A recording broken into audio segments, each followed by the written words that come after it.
Alrighty, in this video, what we're going to talk about is the end of the trend trading and what that looks like. So what's important, what I want to make clear, is that when you're trading the end of the trend, there's a couple of different ways to do it. And it's a great way to actually get a big pile of pips quickly, because typically the end of the trend will be a much stronger move than the actual trending move. Usually a trend kind of marches on continually, whereas the end of the trend will usually cascade and make a really strong move. That's why it's so attractive to so many traders, because they look at it on the chart and they think, wow, I would like to get in there. Well, let's talk about, if you want more information on how to quickly build a small account, you should go to nakedtradingclass.com, and there's a free video course for you right there on how to do it. Three methods. All right, so what I want to do here is show you the open position ratios, which of course are really important if you're looking at the end of the trend. I'll show you why you can use them. So really what you're doing, you're kind of stacking the deck. Look at this Aussie Swiss. It's got 77%. The Aussie Kiwi's got 80%. The Aussie CAD's got 77%. Whenever you see a lot of people going long, it usually means it's a downtrend. So if all these traders, 77% are going long in the Aussie Swiss, that means I should probably sell the Aussie Swiss. So let's pull up the chart. And there's Aussie CAD, there's CAD Swiss, and the Aussie Swiss is here. Okay.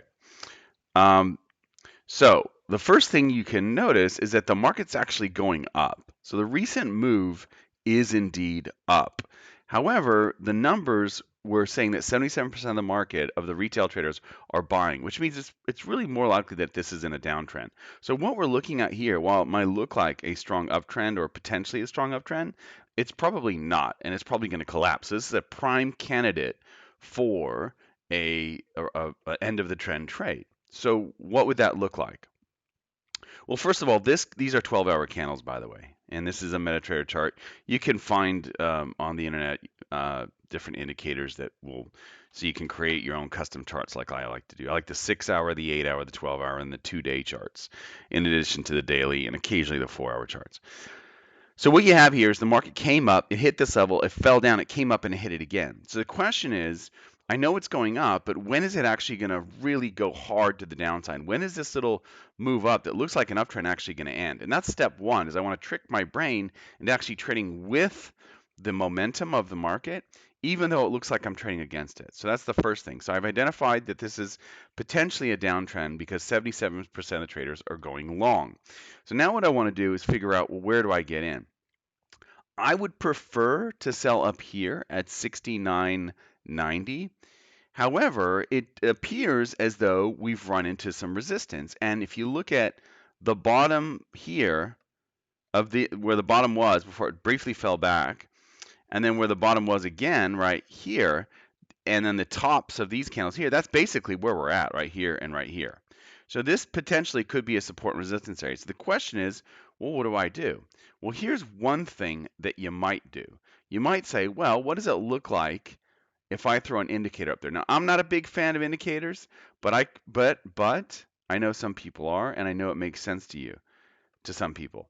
Right here, you'll see that the market topped out. I think the high over here was 69.46. What is the high over here? The high over here is actually 69.54. Yeah. So it is higher over on the second touch here. So if you had to connect these tops, you'd have to draw an upward trending line or upward sloping line. And yet, the indicator is lower. So this is what we call divergence, my friends. And you can actually see this without indicators.